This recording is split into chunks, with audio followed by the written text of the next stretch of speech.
البدع والأهواء، أهل البدع العقائدية وأهل البدع السياسية. نقول بيننا وبينكم السلف، بيننا وبينكم الكتب، كان فيقول البدع بيننا وبينكم. Dia pun pergi, tak ada kata putus. Beza daripada ramalan. Jelas. Mereka merancang ini itu, tapi Allah yang memberikan batasan-batasan. Allah yang menentukan. Bismillahirrahmanirrahim. Qala al-Imam al-Bukhari rahimahullah, al-babus samin was sab'un, bab yang ke-78, idkhalul ba'iri fil masjidi lil illah, yaitu memasukkan unta ke masjid karena suatu alasan, yaitu boleh seseorang memasukkan hewan ke dalam masjid karena hajat syar'iyah, bukan sekedar untuk main-main atau malah berisiko membuat kotor masjid. Kalau ada sebab yang layak untuk diterima, maka tidak mengapa. Yang penting sambil dijaga-jaga, jangan sampai nanti berak sembarang-sembarang, merata-rata dan semacam itu, harus dijaga. Harus masuk unta dalam masjid. Iya, yaitu boleh. Karena dalil menunjukkan itu, yang penting dijaga. Di sini kemudian waqala Ibnu Abbas, tawafan Nabiyyu sallallahu alaihi wasallam ala ba'ir. Nabi sallallahu alaihi wasallam pernah tawaf di atas unta. Sekarang kita tak boleh, nanti marah pemerintah di sana, kotor itu. Pakai begi, pakai kursi roda. Itu lebih kemas, lebih bersih. Pakai unta, nanti unta menyipak orang, kita harus bayar lagi, masalah. Pakai begi. Asar ini, hadis ini nanti akan dibahas secara lengkap oleh Imam Bukhari sanadnya, yaitu ini riwayat Bukhari Muslim nanti di dalam pembahasan haji insya Allah. Tapi intinya apa? Nabi bertawaf naik unta, menunjukkan apa? Memang masuk ke Masjidil Haram, ada di sekeliling Ka'bah. Hikmahnya seperti yang disebutkan dalam riwayat yang lain, hadis Jabir yang diriwayatkan oleh Imam Muslim. Nabi sengaja tawafnya naik unta agar orang melihat bagaimana cara manasik haji beliau, dan kemudian orang bertanya, bagaimana cara haji yang betul. Itu diantara hikmahnya. Jadi bukan sekedar untuk senang-senang bawa hewan, tetapi memang ada hikmahnya. Sekarang kita ada ilah, ada tujuan dan matlamat. Qala al-Imam al-Bukhari rahimahullah, al-haditsur rabi' wa situn ba'da arba'imi'ah, 464. Hadatsana Abdullah bin Yusuf. Abdullah bin Yusuf, beliau adalah Abu Muhammad At-Tinisi. Min asbatin nas fi Muwatta'i Malik, termasuk yang paling kuat dalam meriwayatkan Muwatta' Malik. Beliau Misri dan juga Syami. Cuma boleh dikatakan beliau Madani pun boleh. Kadang Al-Hafidz mengatakan bukan Madani tapi pernah di Madinah. Tapi terkadang Al-Hafidz mengatakan dia Madani juga. Karena belajar di Madinah entah berapa lama. Akhbarana Malik, yaitu Abu Abdillah, Imam Darul Hijrah, Malik bin Anas bin Malik al-Asbuhi al-Yamani summal Madani. Imam Malik. Iya, Imam Malik. An Muhammad bin Abdurrahman bin Naufal.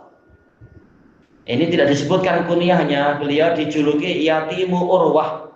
Karena Dia dirawat oleh Urwah sebagai anak yatim. Ini beliau dari kalangan tabi'in. Bukan, ini Muhammad bin Abdurrahman bin Naufal. Kalau Imam Malik bin atba'it tabi'in. Iya. Muhammad bin Abdurrahman ini yang dari kalangan tabi'in. Urwah di kalangan 4 Malik yang paling senior. Yang paling senior Abu Hanifah. Dia pernah melihat Anas bin Malik. Dia tabi'in. Iya, dia tabi'in. Cuma dia tidak meriwayatkan dari Anas, cuma sempat lihat Anas bin Malik. Iya.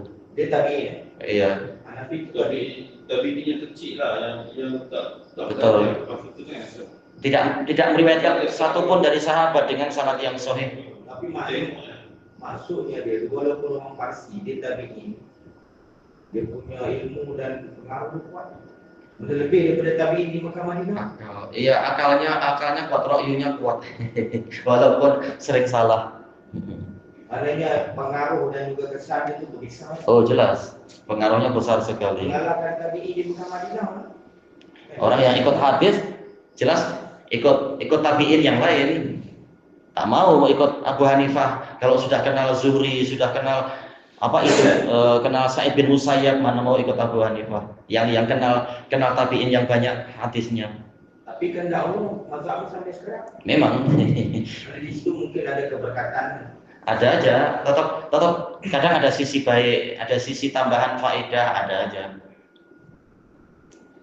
Baik. Semua salah kata-katanya. Iya betul. Nabi salam. Dari kalangan apa? Dari kalangan pendahulu, dari kalangan 3 generasi utama. Akidah tidak salah semua. Abu Hanifah pernah dituntut taubat 2 kali masalah khalqul Quran dan juga masalah apa? Irja, akidah Murji'ah. Kenapa? Asy'ariyah belum lahir. Abdul Hasan belum lahir. Syarah al-Maturidiyah. Abdul Hasan jauh setelah Imam Ahmad. Imam Ahmad yang paling muda dari 4 itu. Murji'ah. Iya, akidah Murji'ah meyakini apa itu? Amalan bukan dari iman. Cuma alamat dari iman katanya, kata Abu Hanifahnya. Di Malaysia ada satu negeri kata apakah masuk ahli sunnah wal jamaah. Yang mendefinisikan ahli sunnah wal jamaah itu yang mengikuti kefahaman Asy'ariyah dan al-Maturidiyah. Itu cuma dakwaan aja. Biasa itu dakwaan. Sebelum Abdul Hasan Asy'ari lahir sudah ada istilah Ahlussunnah wal Jamaah. Bagaimana dia yang malah mengklaim tak betul? Tapi ahli mufti berhenti sejak TLV itu masih tak ada. maknanya benar. Alhamdulillah. Tapi kita habiskan di sini. An Urwah yaitu bapak asuhnya. Urwah beliau adalah Abu Abdullah. Seperti yang disebutkan tadi malam ya. Urwah muncul lagi di sini. Urwah ibnu Zubair ibn al-Awwam al-Madani min kibarit tabi'in minal fuqaha. An Zainab binti Abi Salamah, ini adalah sahabiyat, putri dari sahabi Zainab bintu Abi Salamah radhiyallahu anhuma, Madaniyah. Anak Ummu Salamah. Betul. An Ummi Salamah yaitu ibunya Hindun bintu Abi Umayyah. Maknanya di sini maknanya Zainabnya anak tiri Rasulullah. Betul, anak tiri Rasulullah, betul. Jadi ini ada 2 tabi'in dan ada 2 sahabat di sini dalam hadis ini. Kata Al-Hafidz dan semuanya Madaniyun. Qalat Ummu Salamah bercerita kepada putrinya, syakautu ila Rasulillah sallallahu alaihi wasallam. Aku mengeluh kepada Rasulullah sallallahu alaihi wasallam anishtaka, bahwasanya aku jatuh sakit.